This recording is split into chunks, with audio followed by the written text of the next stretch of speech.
shining the lamp, and we lit up a pair of fucking yellow eyes. We carried on walking, and we walked through for another 5 minutes. We got through this gate post and walked a couple of meters. We lit her up again, 20 feet in front of us. I didn't have a point of reference for what it could be. I was hunkered down, her bristles on its back, and then the thing stood up on two legs, mate. The only thing I could think of what it looked like was a werewolf. What happened later that night after you and Bob had seen that square of white light on Hillside?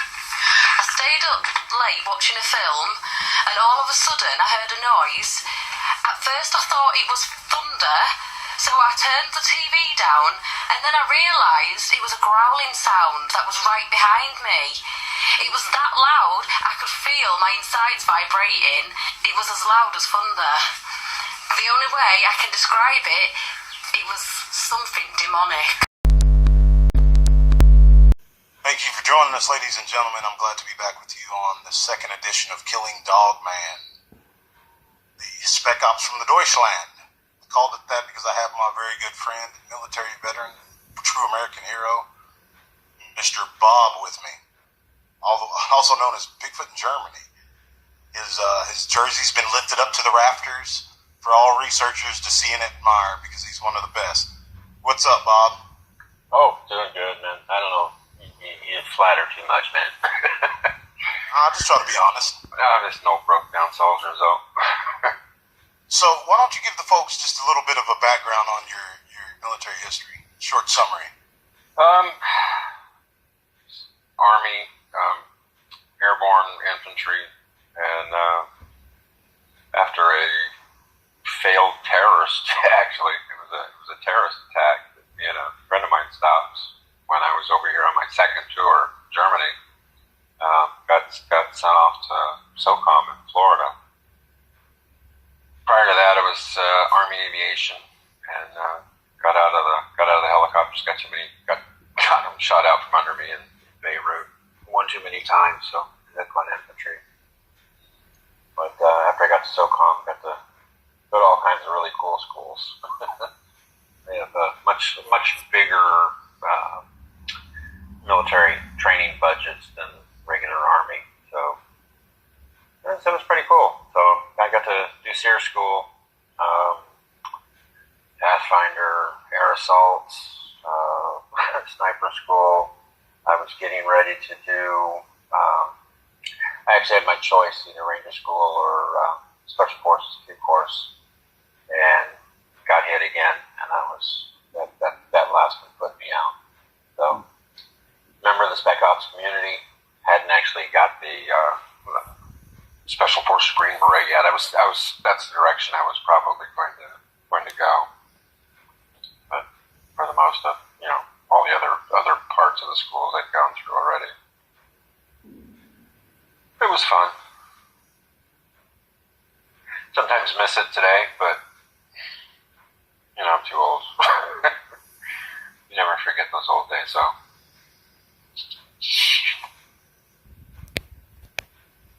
I think I either lost him or somebody's talking to him again. Yeah. Are you still there, D? Maybe not, so I guess it's just a big show. We were talking earlier about the first time I'd ever actually heard of the term Dogman, and they didn't call it Dogman, they called it a Dogman, and this was probably 2006, I'm guessing, 2006 or early 2007.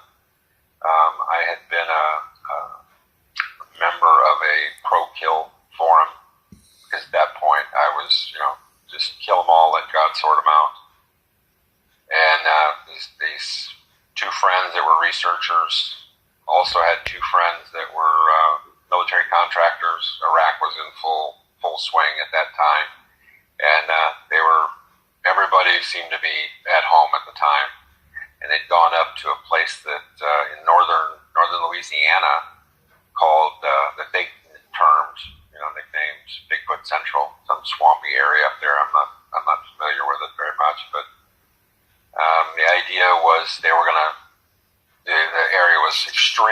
extremely active with Bigfoot, and they've decided they want to try to take a body. So basically, what they had done is these two contractors had taken some of their equipment from the company, and the two researchers went in first with cameras, made lots of noise, and really tried to get all eyes on them, while the other two guys, which were actually PMC snipers, ex-Marine Corps, one of them went up a tree, the other guy went up on top of a levee behind a log, and they were doing overwatch on the two researchers.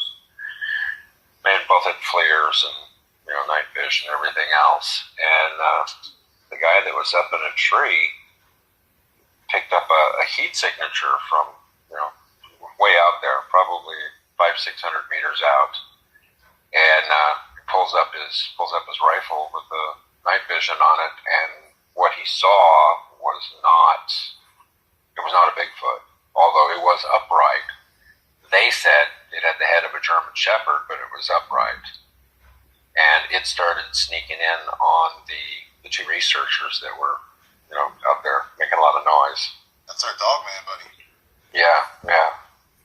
And so when it got to within about 100 meters of these two guys, the guy that was in the tree had the clear shot, started opening up on it with it's called an SR-25.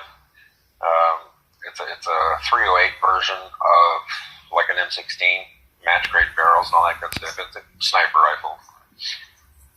And he started opening up on it, and the thing didn't move. Now, these were guys that didn't miss. Marine Corps snipers, you don't miss. And then, of course, in Iraq, exactly, and then in Iraq, they got a whole lot more practice. So this isn't some country boy out there shooting. Yeah, it's not just just some good hunter, might be a good shot on his neck of the woods. These are school trained, best of the best, right? Yes, sir. But the guy in the tree, he put 30 rounds through this thing and was swapping magazines when the other guy opened up on it, and the thing is just standing there. Just like standing there. Right, just taking the hits. Oh, my goodness, dude, that's standing there. We talked about this off air, and that's what, we got caught up talking and all that stuff, but that's when I say, yeah, they got to hear this, because that's terrifying to me. I'm afraid of these things, but that's weird stuff, though. That's not a physical creature, dude. It can't be. It can't be. But there's another story that kind of goes along with this that probably happened at about the same time on the other side of the country, that would lead someone to believe that it is physical, and yet I'll get to that. Anyway, so the second guy, he's behind this log up on top of this levee. He gets up, like up on a knee and starts opening up on this thing. The guy in the tree gets his mags changed, and they start opening up. So now we got two guys that are precision shooters, just freaking dumping lead into this thing, and it chose to walk away upright. It walked away. It didn't run. It didn't falter. It didn't stumble because it taken too many hits. It just freaking walked away. Alive with the high caliber bullet, like 308. Well, I'm tired of standing here where all these bullets hit me. I think I'll leave. Yeah, I think I'll leave. I'm done. I'm done with the bullets now. Have a good day. Yeah. So the guy in the tree radioed everybody, and rally around the tree that he was up in, and they said the heck with the body. They got the hell out of there. And it's just like, and as he's explaining this, he says, he says it was weird because it was upright like a Bigfoot, but its head was like a German Shepherd. And so he says it was like a dog man, two separate words, a dog man. Now, whether or not these guys actually coined the term dog man back then or not, I don't know. I had never heard of a dog man before. And when I'm reading this, and we're hot and heavy in this conversation on the keyboards back and forth, I was like, oh, come on, guys, really? We got Bigfoot out there. That's not enough. We got to have some freaking upright canine. Right. And I think that's the thing that scares people, bro, is the whole canine aspect to it. You know what I mean? They're predators. They are. That's a major predators. But there's evidence, though, that the upright walking physical. Now, I'm going to make that distinction. The upright walking physical dogman has been seen eating berries. They could be omnivorous. We don't know, but Right. Yeah, like a fox is. Absolutely. Like crazy. For sure. Yeah. So, I mean, just like we were saying off air, we call them the Fae or the others, or I call them the adversary. I mean, and this has been a big debate on this channel since its inception. I'll say it again to whoop this dead horse in the glute. There's a big difference between these physical animals, these beasts, and something out there that does have a physicality to it. Yeah. But physicality. But yes, a physicality. To be able to just like melt into the vegetation and disappear as well. And come from the vegetation. And that's the very specific point. You know, when we talk about the Fae, is that the old Irish and Celtic traditions were regarding these creatures is that they came from the vegetation, as in, like, you know, tall grass, and suddenly this thing appears out of grass or out of a bush that you can see through. And I've actually had that happen to me right here on the edge of the village. It was a bush that was, I mean, you could see through it. It's like right through it. It basically sticks with these tiny little leaves on it, and it was, you know, just sparse, I don't know, 8 or 10 sticks with these little leaves on it. And this thing materialized in front of me. I got a great picture of it on my phone because my dog was after another one. And this thing just materialized in front of me, and I snapped the picture, and I wish I had it on video mode, but I was just taking photos. And it saw me, I snapped the picture, it turned and ran down into this creek bed that I was standing next to and took off down the creek at like supernatural speed. It's amazing because the whole thing is made of sticks. Like the face, the texture. I've showed you that one. I don't know if you have the ability to throw it up on the... I'd have to look for it, but yeah, I'll definitely... Yeah, it's an amazing photo. But it's got this weird, like, triangular-shaped head. You know, eyes are clearly visible, but the whole head is made of sticks. So it hadn't fully become physical at that point, I guess, is one way of putting it. But it came out of a bush that you could see through. There were no spots in this bush where... you know, that you couldn't see through it, like, you know, maybe it was hiding behind just this one little section of the bush or something. Yeah, it wasn't just thick vegetation. Not at all. In fact, it was like, wow, that was really freaky. That was really, really freaky.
it saith unto him, I am the way, the truth, and the life.